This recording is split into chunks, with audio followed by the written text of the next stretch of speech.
Hi, I'm Matt Carroll. I'm in sales at H&R Agri-Power in Union City, Tennessee. And I'm Ben Harris with H&R Agri-Power out of Virginia, Illinois, and I'm also in sales. In 2019, we began production of the 8250 Combine. Along with the new model changes, we're also allowed to order a factory option of automation. AFS Harvest Command automation automatically adjusts settings on the Combine depending on conditions.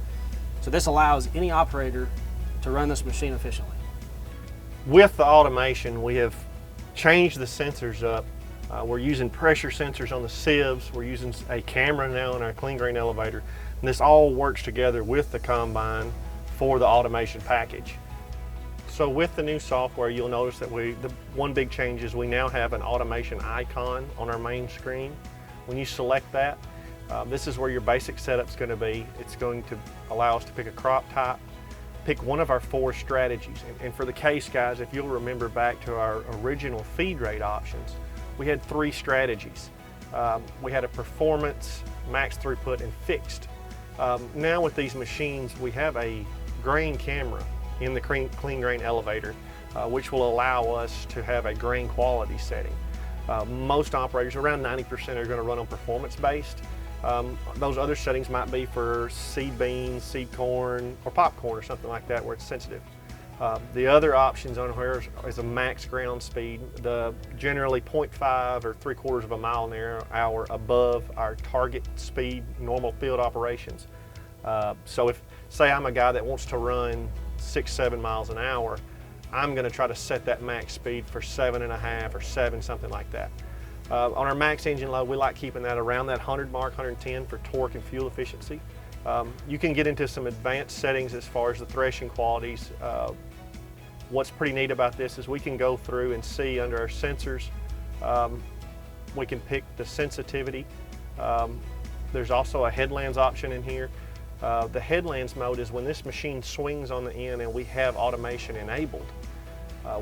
An adjustment will be made automatically, because we all know that in the headlands, that combine swings, the load's gone away, it will blow out grain on the end. So we can actually decrease fan speed.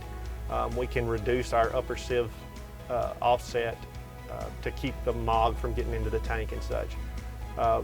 There's a status here that makes sure it shows all that our sensors are online. You can see some of the new ones we've added.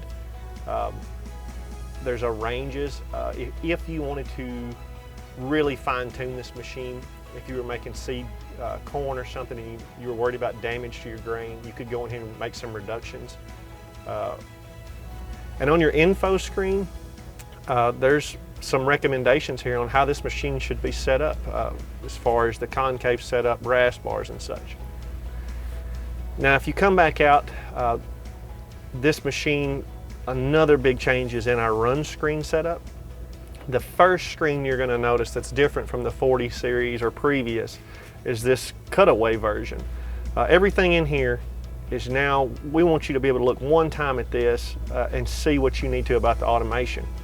Now you see your rotor speed up here in the top left, where the vane position is at. Very important, a lot of producers don't realize that your engine load is at the bottom right. Now when the automation changes are happening, that will actually highlight, and you can see that changing throughout the field as you go through. If you notice here in the Pro 700 up in the top left, there's a 1, 2. This is telling us that we do not have automation on. There's actually a rocker switch above on the right hand side to turn it on. It's a combine that says auto in the center. And when we click it, we now have an A, and we have our target 75% across the bottom of the funnels. We do have different buttons from what we used to have. We don't have a calibration in this machine, but we have rotor loss, grain quality, sieve loss, MOG, which stands for material other than grain, and our tailings.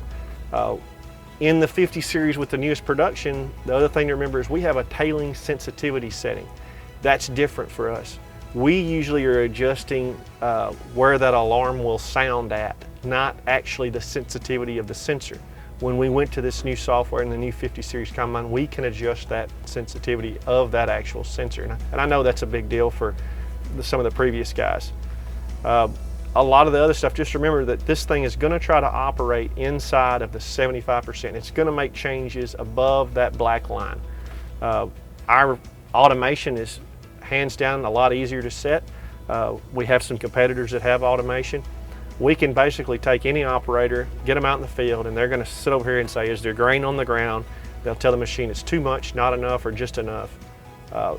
We'll go through from grain loss to quality, and is there mog in the tank.